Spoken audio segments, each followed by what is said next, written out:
Chapter 2. Leslie Burke. Ellie and Brenda weren't back by 7. Jess had finished all the picking and helped his mother can the beans. She never can except when it was scalding hot anyhow. And all the boiling turned the kitchen into some kind of hellhole. Of course, her temper had been terrible, and she had screamed at Jess all afternoon and was now too tired to fix any supper. Jess made peanut butter sandwiches for the little girls and himself, and because the kitchen was still hot and almost nauseously full of bean smell, the 3 of them went outside to eat. The U-Haul was still out by the Perkins place. He couldn't see anybody moving outside, so they must have finished up unloading. "I hope they have a girl, 6 or 7, said Maybelle. "I need someone to play with." "You got Joyce Ann." "I hate Joyce Ann. She's nothing but a baby." Joyce Ann's lip went out. They both watched it tremble. Then her pudgy body shuddered, and she let out a great cry. "Who's teasing the baby?" his mother yelled out the screen door. Jess sighed and poked the last of his sandwich into Joyce Ann's open mouth. Her eyes went wide, and she clamped her jaws down on the unexpected gift. Now, maybe he could have some peace. He closed the screen door gently as he entered and slipped past his mother, who was rocking herself in the kitchen chair watching TV. In the room he shared with the little ones, he dug under his mattress and pulled out his pad and pencils. Then, stomach down on the bed, he began to draw. Jess drew the way some people drink whiskey. The piece would start at the top of his muddled brain and seep down through his tired and tensed up body. Lord, he loved to draw. Animals mostly. Not regular animals like Miss Bessie or the chickens, but crazy animals with problems. For some reason, he liked to put his beast into impossible fixes. This one was a hippopotamus, just leaving the edge of the cliff, turning over and over. You could tell by the curving lines in the air towards the sea below where the surprising fish were leaping goggle-eyed out of the water. There was a balloon over the hippopotamus, where his head should have been, but his bottom actually was. "Oh," it was saying, "I seem to have forgotten my glasses." Jess began to smile. If he decided to show it to Maybelle, he would have to explain the joke, but once he did, she would laugh like a live audience on TV. He would like to show his drawings to his dad, but he didn't dare. When he was in 1st grade, he had told his dad that he wanted to be an artist when he grew up. He thought his dad would be pleased. He wasn't. "What are they teaching you in that damn school?" he had asked him. "Bunch of old ladies turning my old son into some kind of a—" He had stopped on the word, but Jess had gotten the message. It was one you didn't forget, even after 4 years. The devil of it was that none of its regular teachers ever liked his drawings. When they catch him scribbling, they screeched about wasted time, wasted paper, wasted ability. Except Miss Edmonds, the music teacher. She was the only one he dared show anything to, and she'd only been at school 1 year, and then only on Fridays. Miss Edmond was one of his secrets. He was in love with her. Not the kind of silly stuff Ellie and Brenda giggle about on the telephone. This was too real and too deep to talk about, even to think about it very much. Her long, wishly black hair and blue eyes. She could play the guitar like a regular recording star. And she had this soft, floaty voice that made Jess squishy inside. Lord, she was gorgeous, and she liked him too. One day, last winter, he had given her one of the pictures, just shoved it into her hand after class and run. The next Friday, she had asked him to stay a minute after class. She said he was usually talented, and she hoped he wouldn't let anything discourage him, but would keep it up. That meant Jess believed that she thought he was the best. It was not the kind of best that couldn't counted either at school or at home, but it was a genuine kind of best. He kept the knowledge of it buried inside himself like a pirate treasure. He was rich, very rich, but no one could know about it for now except his fellow outlaw, Julia Edmonds. Sounds like some kind of hippie, his mother had said when Brenda, who had been in 7th grade last year, described Miss Edmonds to her. She probably was. Jess wouldn't argue that, but he saw her as a beautiful wild creature who had been caught for a moment in the dirty old cage of a schoolhouse, perhaps by mistake. But he hoped, he prayed she'd never get loose and fly away. He managed to endure the whole boring week of school for that 1/2 hour on Friday afternoons when they sit on the worn-out rug on the floor of the teacher's room. There was no place else in the building for Miss Edmonds to spread out all of her stuff and sing songs like The Beautiful Balloon, This Land is Your Land, Free to Be You and Me, Blowing in the Wind, and because Mr. Turner, the principal, insisted, God bless America. Miss Edmonds would play her guitar and let the kids take turns on the auto harps. I think I said that correctly. The triangles, the cymbals, tambourines, and bongo drums. Lord, could they ever make a racket? Oh, the teachers hated Fridays, and a lot of the kids pretended to. But Jess knew what fakes they were, sniffing, hippie, and peacenik, even though the Vietnam War was over and it was supposed to be okay again to like peace. The kids would make fun of Miss Edmonds' lack of lipstick or the cut off of her jeans. She was, of course, the only female teacher anyone had ever seen in Lark Creek Elementary wearing pants.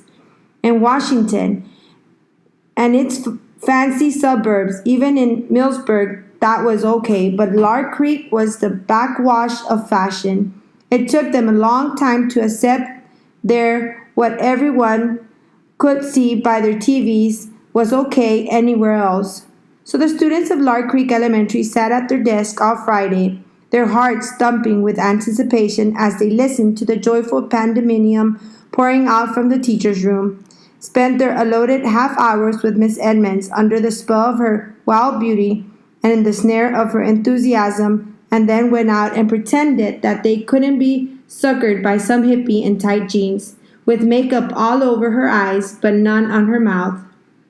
Jess just kept his mouth shut. It wouldn't help to try to defend Miss Edmonds against their unjust and hypocritical attack. Besides, she was beyond such stupid behavior. It couldn't touch her. But whatever possible, he stole the few minutes on Friday just to stand close to her and hear her voice, soft and smooth as suede, assuring him that he was a neat kid. We're alike, Jess would tell himself, me and Miss Edmonds, beautiful Julia. The syllables rolled through his head like a ripple of guitar chords. We don't belong at Lark Creek, Julia and me. You're the proverbial diamond in the rough, she'd said to him once, touching his nose lightly with the tip of her electrifying finger. But it was she who was the diamond, sparkling out of the muddy, grassless, dirty brick setting. Jessie! Jess shoved the pad and pencils under his mattress and laid down flat, his heart thumping against the quilt. His mother was at the door. You milk yet? He jumped off the bed. Just going to. He dodged around her and out, grabbing the pail from beside the sink and the stool from beside the door, before she could ask him what he had been up to. Lights were winking out from all 3 floors of the old Perkins place. It was nearly dark. Miss Bessie's bag was tight, and she was fidgeting with discomfort. She should have been milked a couple of hours ago. He eased himself onto the stool and began to tug. The warm milk pinched into the pail. Down on the road, an occasional truck passed by with its dimmers on. His dad would be home soon, and so would those cagey girls who managed somehow to have all the fun and leave him and their mother with all the work. He wondered what they had bought with all their money. Lord, what he wouldn't give for a new pad of real art paper and a set of those marking pens, color pouring out onto the pages as fast as you could think. Think it.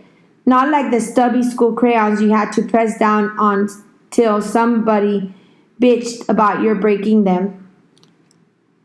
A car was turning in. It was the Timmons. The girls had beat Dad home. Jess could hear their happy calls as the car door slammed. Mama would fix them supper, and when he went in with the milk, he'd find them all laughing and chattering. Mama'd even forget she was tired and mad. He was the only one who had to take that stuff. Sometimes he felt so lonely among all these females. Even one rooster had died, and they hadn't yet gotten another. With his father gone from sun-up until well past dark, who was there to know how he felt?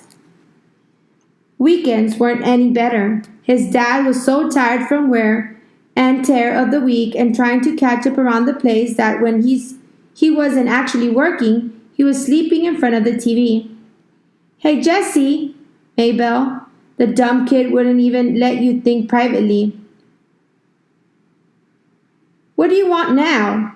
He watched her shrink 2 sizes. I got something to tell you. She hung her head. You ought to be in bed, he said huffily, mad at himself for cutting her down. Ellie and Brenda come home. Came home. Why couldn't he quit picking on her? But her news was too delicious to let him stop her sharing it. Ellie bought herself a see-through blouse, and Mama's throwing a fit. Good, he thought. That ain't nothing to cheer about, he said. Burpity, burpity, burpity. Daddy! Maybelle screamed with delight and started running for the road.